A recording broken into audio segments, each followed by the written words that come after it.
सन 1900 के Paris Olympics में कलकत्ता में जन्मे नॉर्मन प्रीचर्ड ने 2 सिल्वर मेडल्स जीते और आज 124 साल बाद उसी पेरिस में हम सिर्फ इस बार के ओलंपिक्स में भारत के सिर्फ 117 एथलीट्स ही क्वालिफाई कर पाए हैं। वहीं अमेरिका पिछले 6 ओलंपिक से लगातार 100 से अधिक मेडल्स लाता है। हॉकी, जो कि भारत का नेशनल स्पोर्ट्स है, जिसमें 1928 से 1956 तक हमने लगातार 6 गोल्ड मेडल जीतकर वर्ल्ड रिकॉर्ड बनाया था, 1980 के बाद एक भी गोल्ड नहीं जीत पाए। तो आइए इस वीडियो में समझने की कोशिश करते हैं कि क्रिकेट का सितारा भारत बाकी सारे खेलों में क्यों फिसड्डी है।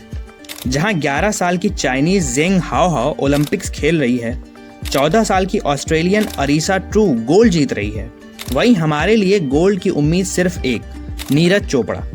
इसके पीछे पैसा, पॉलिटिक्स, हिस्ट्री सब हैं और सब आपस में जुड़े हुए भी हैं। तो वीडियो अंत तक देखिए और शेयर कीजिए।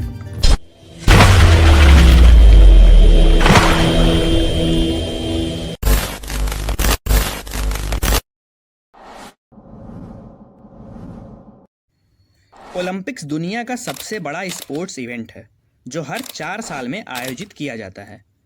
इसके 2 रूप हैं, समर ओलंपिक्स और विंटर ओलंपिक्स, जिनके आयोजन के बीच अमूमन 2 साल का डिफरेंस होता है। समर ओलंपिक्स में कुल 32 खेल होते हैं और विंटर ओलंपिक्स में कुल 8। अब अगर मैं आपसे पूछूं कि आपने कभी फेंसिंग, इक्वेस्ट्रीन, रोविंग, ट्राइएथॉन, ब्रेकिंग या ब्रेक डांसिंग जैसे खेलों का नाम सुना है? ये सारे गेम्स ओलंपिक्स में खेले जाते हैं। इस लिस्ट में शायद जेवलिन थ्रो भी होता। अब इस इंफॉर्मेशन के ना होने का प्रभाव क्या होता है, क्रिकेट से कंपेयर कर समझते हैं। दुनिया में सबसे ज्यादा क्रिकेट स्टेडियम्स भारत में है। सबसे बड़ा क्रिकेट स्टेडियम भी भारत में है। सबसे बड़ी क्रिकेट लीग IPL भारत में होती है। सबसे बड़ा डोमेस्टिक सर्किट भी भारत में है। इसीलिए सबसे बड़े प्लेयर्स भी भारत के ही हैं। ये सब रहने दो, भारत में एक रीजनल लीग हुई, तमिलनाडु प्रीमियर लीग, और उसके पहले ही एडिशन की व्यूअरशिप थी 44 मिलियन। वहीं दूसरी तरफ भारत के नेशनल स्पोर्ट्स की एकमात्र लीग हॉकी इंडिया लीग की व्यूअरशिप थी 41 मिलियन, यानी TNPL से 3 मिलियन कम। इससे होता क्या है? अगर हम अपने आसपास के लोगों से पूछें कि उनका फेवरेट गेम क्या है, तो 90 से 95% लोग कहेंगे क्रिकेट। लेकिन इसका रीज़न ये है कि हमने सिर्फ क्रिकेट ही देखा है और इस वजह से और किसी भी स्पोर्ट्स की डिमांड है ही नहीं, इसलिए उनका प्रॉपर इंफ्रास्ट्रक्चर भी नहीं है। एग्जाम्पल के तौर पर ओलंपिक्स के गोल्ड मेडलिस्ट नीरज चोपड़ा के कोच का नाम है क्लॉस बार्तोनीज और नीरज अपनी कोचिंग के लिए अमेरिका और यूरोप जाते हैं। हमारा नेशनल स्पोर्ट्स तो हॉकी है, लेकिन उसके कोच हैं ऑस्ट्रेलिया के ग्राहम रीड। फुटबॉल के हमारे कोच हैं क्रोएशिया से आइगर स्टिमिक। ऐसे ही रेसलिंग में रवि दहिया या बजरंग पूनिया के कोचेस भी फॉरेनर्स हैं। इन सब का रिजल्ट ये होता है कि 140 करोड़ के देश में हम एक मेडल के लिए तरस जाते हैं। लेकिन कहानी इतनी सीधी नहीं है। हॉकी, कुश्ती, कबड्डी जैसे खेल जो पहले हर गांव में खेले जाते थे, कैसे क्रिकेट से हार गए, ये कहानी अगले सेक्शन में। आपने यशस्वी जायसवाल की कहानी तो सुनी ही होगी कि कैसे एक लड़का जो क्रिकेट का उभरता सितारा है, वो गोलगप्पे बेचकर अपना खर्च निकलता है। लेकिन क्या ऐसी जीवटता सिर्फ क्रिकेटर्स में ही है? और क्या गोलगप्पे बेचकर कोई ट्रैवल एक्सपेंस, किट्स, बैट्स वगैरह सब निकाल सकता है? चलिए मैं बताता हूँ। Yashasvi Mumbai, India A under 19, India under 19, India under 23, rest of India, India B, इन सभी टीमों की तरफ से खेला करते थे। इंडिया अंडर 19 में 10,500 रुपये, अंडर 23 में 17,500 रुपये, अंडर 16 में 3,500 रुपये, एक रणजी मैच में पर डे 40 से 60,000 रुपये तक प्लेयर्स को दिए जाते हैं। लेकिन इंडियन हॉकी टीम के प्लेयर्स को पर मैच 25 से 50,000 तक ही दिए जाते हैं और इनकी एनुअल सैलरी लगभग 7.5 लाख बैठती है। वहीं लिस्ट A के क्रिकेटर्स की सैलरी 100 गुना ज़्यादा, लगभग 7 करोड़ तक है।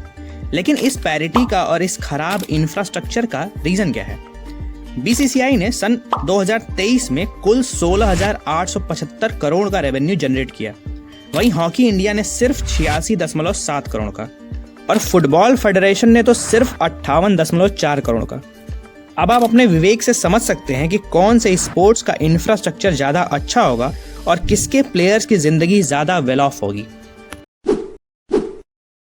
जैसा कि मैंने वीडियो की शुरुआत में ही बताया कि हॉकी में हमारी टीम वर्ल्ड की बेस्ट टीम थी, वैसे ही फुटबॉल में भी इंडिया 1951 और 1962 में एशिया की चैंपियन थी और 1956 के ओलंपिक्स में 4th फिनिश किया।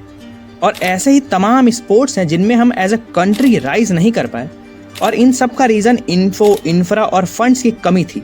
लेकिन that is what a government is for. तो हमारी सरकारों ने कभी कुछ क्यों नहीं। इसको समझने के लिए हम हॉकी का सहारा लेंगे।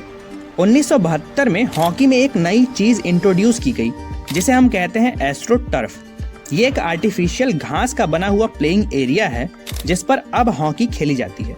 1972 से पहले हॉकी घास पर खेली जाती थी, जिससे ये खेलने में कोई खर्च नहीं लगता था।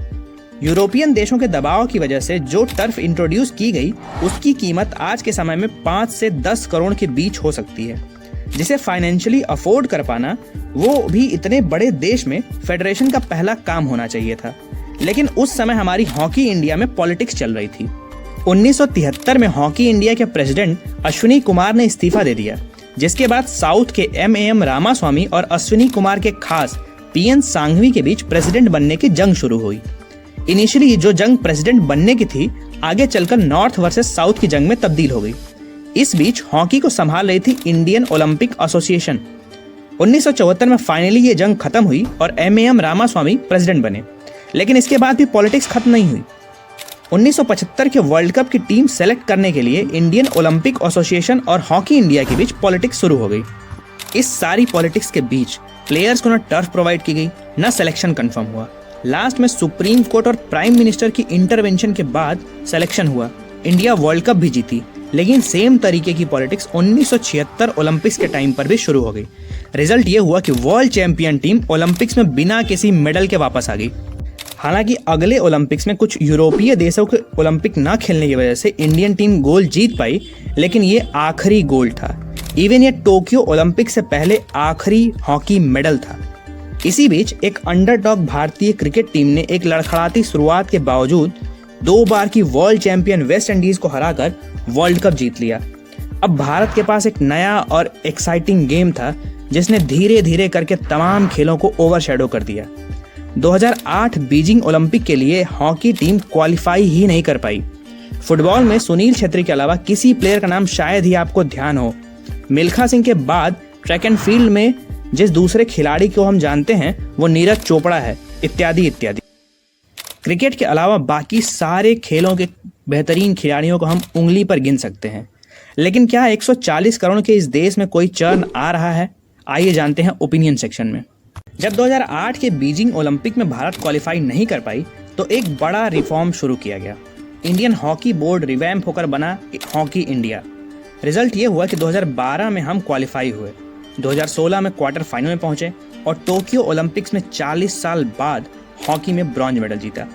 यहाँ मैं ओडिशा के एक्स CM नवीन पटनायक को स्पेशली मेंशन करना चाहूँगा। जब 2008 के खराब प्रदर्शन के बाद सहारा इंडिया ने इंडियन टीम को स्पॉन्सर करने से मना कर दिया तो ओडिशा ने ये जिम्मेदारी उठाई। साथ ही साथ भुवनेश्वर में 16 नए टर्फ लगवाए। देश का सबसे बड़ा hockey stadium Shri Birsa Munda hockey stadium में बनवाया। इस तरह हमारे नेशनल स्पोर्ट्स को रिवाइव करने में मदद मिली। ऐसे ही कदम है खेलो इंडिया और TOPS targeted Olympic podium scheme. Manu Bhaker और स्वप्निल कुसाले जैसे प्लेयर्स को इन इवेंट से काफ़ी मदद मिली है। इन द एंड मैं यही कहना चाहूँगा कि हमारे 140 करोड़ के देश में हर स्पोर्ट्स में टॉप करने की पूरी क्षमता है, बिना किसी दूसरे स्पोर्ट्स की स्पेस को किल किए। बस ज़रूरत है बेटर इन्वेस्टमेंट की। इस वीडियो में मैंने इंडियन पेरेंट्स की साइकी के बारे में बात नहीं की है। ऐसा ही अगर कुछ और रह गया हो तो do let me know in the comment sections. अगर आपके कोई और सजेशंस हैं वो भी ज़रूर बताएं। मिलते हैं नेक्स्ट वीडियो में। हर हर महादेव।